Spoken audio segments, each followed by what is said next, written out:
Sigmund Freud once delivered one of the most unsettling statements ever made about the human mind. The ego is not master in its own house. In other words, the person you think you are might not actually be in control. Hidden desires, buried fears, and forgotten childhood experiences may be silently steering your decisions, while you believe you are the one driving. Freud believed the human mind was ruled from the shadows. But centuries earlier, a former slave turned philosopher looked at the same human soul and reached the opposite conclusion. Epictetus declared, "You may fetter my leg, but not even Zeus can overpower my will." So, which vision of humanity is true? Are we prisoners of invisible forces buried in our unconscious, or do we possess the power to rule ourselves no matter what shaped us? The answer changes everything. Your responsibility, your freedom, even the way you understand your past. Here at Stoic Lighthouse, we do not chase quick fixes or comforting illusions. We search for clarity, direction, and inner calm in a chaotic world. Today, the Stoic court examines the man who transformed the way humanity understands the mind. Was Sigmund Freud a liberator who revealed our hidden demons? Or did he accidentally convince generations of people that they are slaves to them? The trial begins now. Number 1. Facing the inner monster. Freud's brutal honesty. The first piece of evidence in Freud's defense is something rare in any era: intellectual courage. Before Freud, Western civilization preferred a comforting story about itself. People liked to believe that human beings were essentially rational, civilized, and guided by conscious intentions. Evil belonged to monsters, criminals, or the occasional tyrant. Freud shattered that illusion. He forced humanity to look into a mirror and see something far less flattering.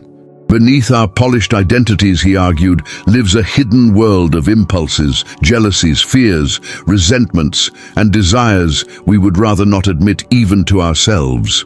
He called this hidden territory the unconscious. Suddenly, the human mind was no longer a well-lit palace of reason.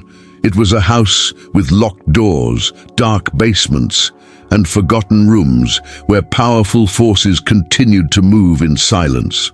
Disturbing as it was, this act of unveiling carried a strange philosophical dignity. Because long before Freud, the ancient Greeks had already issued a command that echoed through centuries of philosophy. Know yourself. Freud took that command seriously, perhaps more seriously than anyone before him. Instead of admiring the surface of the human mind, he descended into its depths. For the Stoics, this brutal honesty is not an enemy of wisdom. It is the beginning of it. The Roman Stoic Seneca believed that self-deception was one of the greatest obstacles to personal transformation. A person who refuses to see his own flaws can never correct them. Seneca warned, "Many would have attained wisdom if they had not believed themselves already wise." Freud performed a similar operation on modern civilization. He stripped away the comforting belief that we are fully rational creatures. He showed us something far more complicated. Human beings are inconsistent, contradictory, often irrational. And that realization, uncomfortable as it is, can be the first step toward real self-mastery. After all, you cannot govern forces you refuse to acknowledge. The modern psychologist Jordan Peterson, drawing heavily from Jungian psychology and ancient philosophical traditions, often frames this idea in stark terms. Peterson explains, you should know that you are capable of terrible things. Only then can you choose not to do them.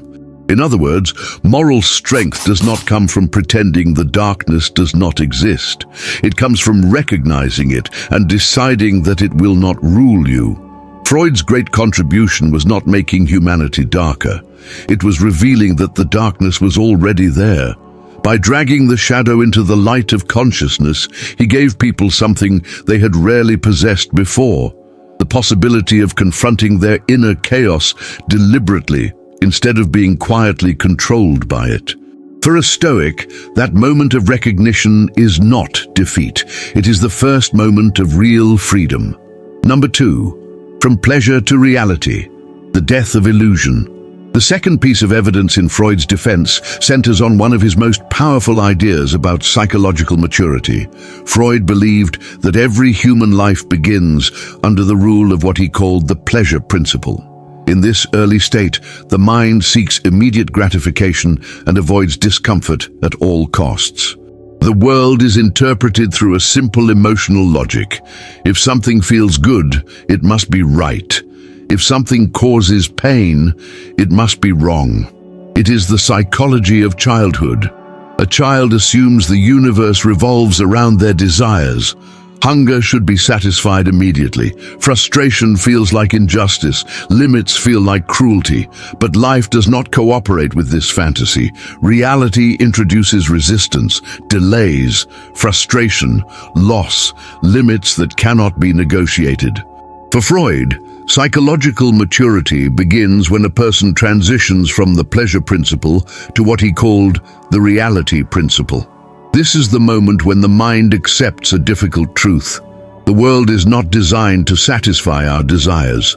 At first glance, this sounds almost identical to the psychological transformation described by Stoic philosophy. The Stoics believed that suffering often begins with the same childish illusion. We imagine that life should unfold according to our expectations. We assume the world owes us comfort, fairness, or success.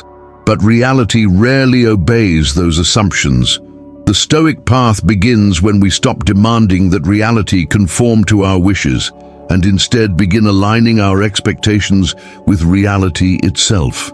Marcus Aurelios reflected deeply on this struggle throughout his life as emperor.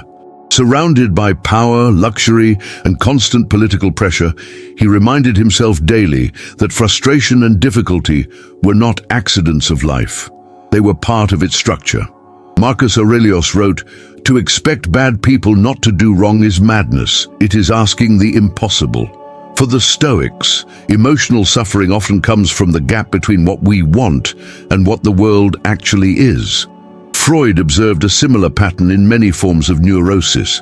The mind resists reality. It retreats into fantasy, denial, repression, or endless wishful thinking. But psychological health, in Freud's view, requires the courage to face the world without illusion. That alignment between desire and reality is one of the quiet meeting points between psychoanalysis and Stoicism. Both traditions suggest the same uncomfortable insight. Much of human misery comes from refusing to accept how the world truly works, and maturity begins the moment we stop arguing with reality. If this way of seeing life resonates with you, it may be because you are not simply looking for answers outside yourself. You are trying to live with more awareness and less illusion.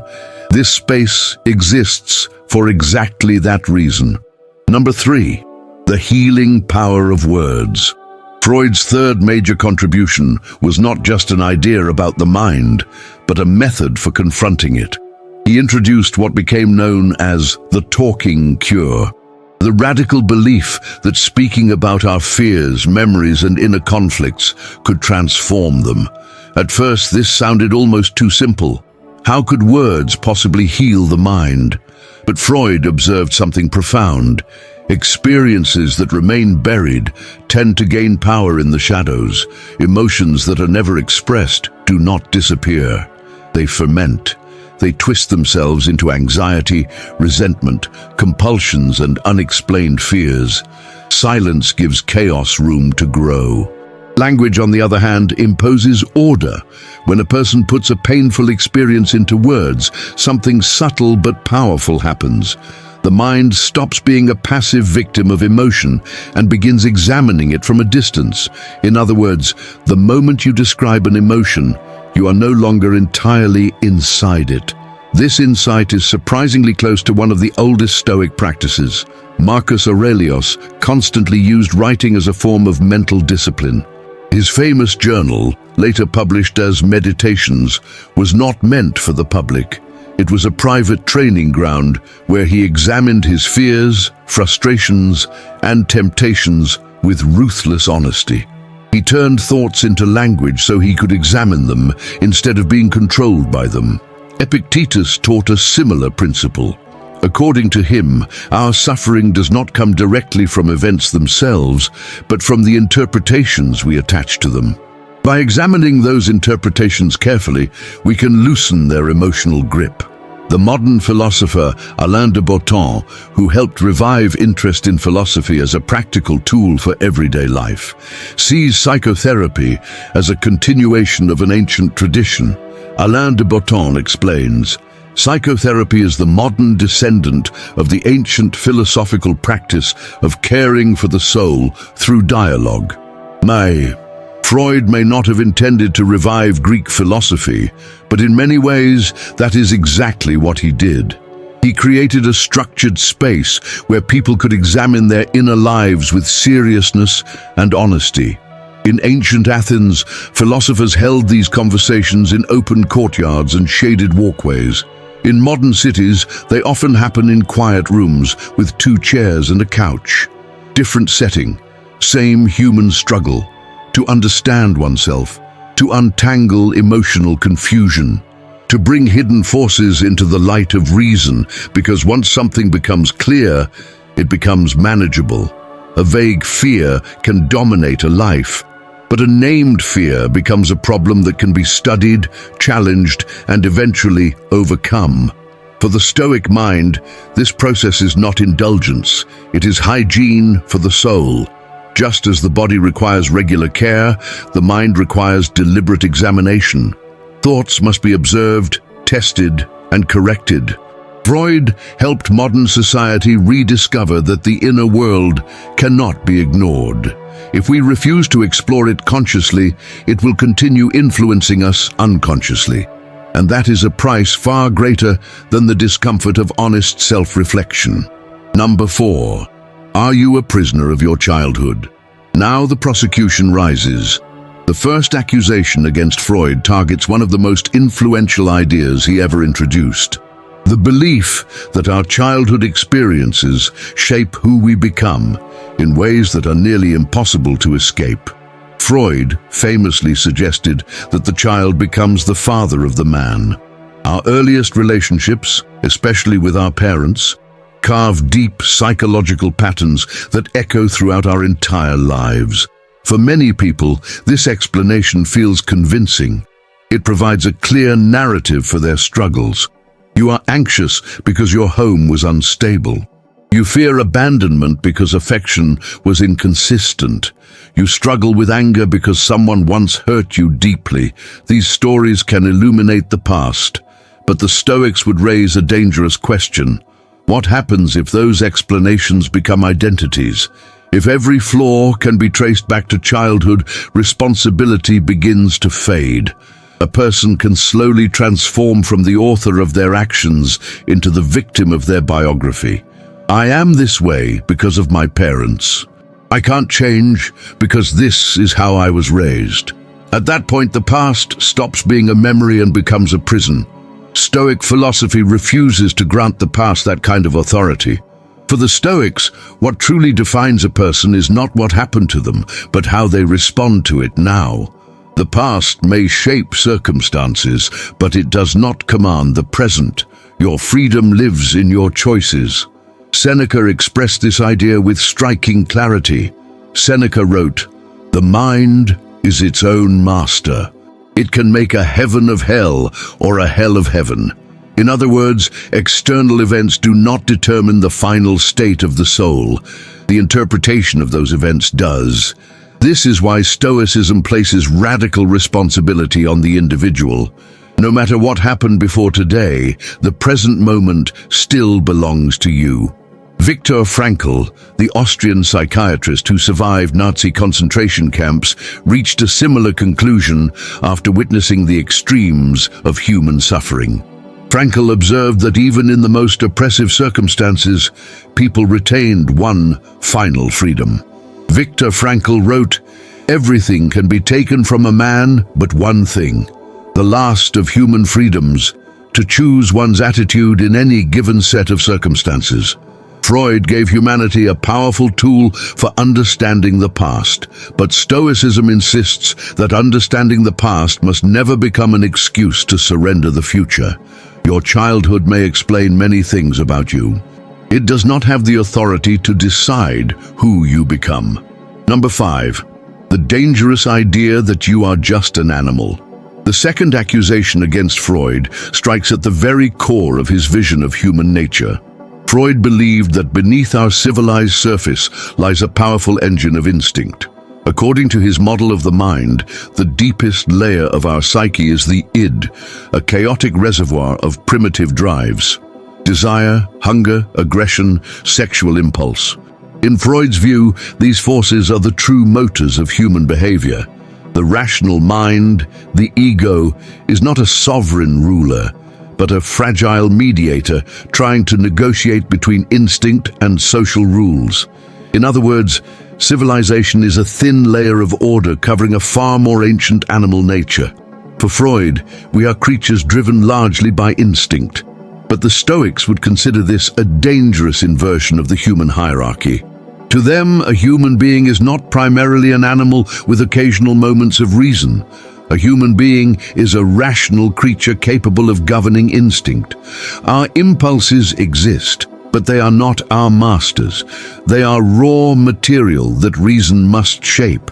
Marcus Aurelios, who possessed absolute political power and unlimited access to pleasure, constantly reminded himself not to become a slave to impulse. Marcus Aurelios reflected, "You share in the divine because you share in reason. Do not reduce yourself to the level of appetite.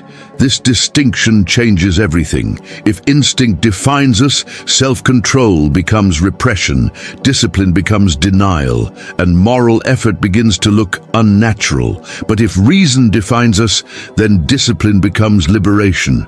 Temperance becomes strength. Self-mastery becomes the fulfillment of our nature, not its suppression." Freud feared that repressing instinct could damage the psyche. The Stoics feared the opposite. They believed that surrendering to instinct without guidance from reason leads directly to chaos. The philosopher Roger Scruton once criticized Freud's model for presenting the mind almost like a hydraulic machine, where pressure from instinct must constantly be released. But the Stoics imagined something different, not a pressure system, a command center. Within every human being exists a governing faculty, the part of the mind capable of evaluating impulses rather than obeying them.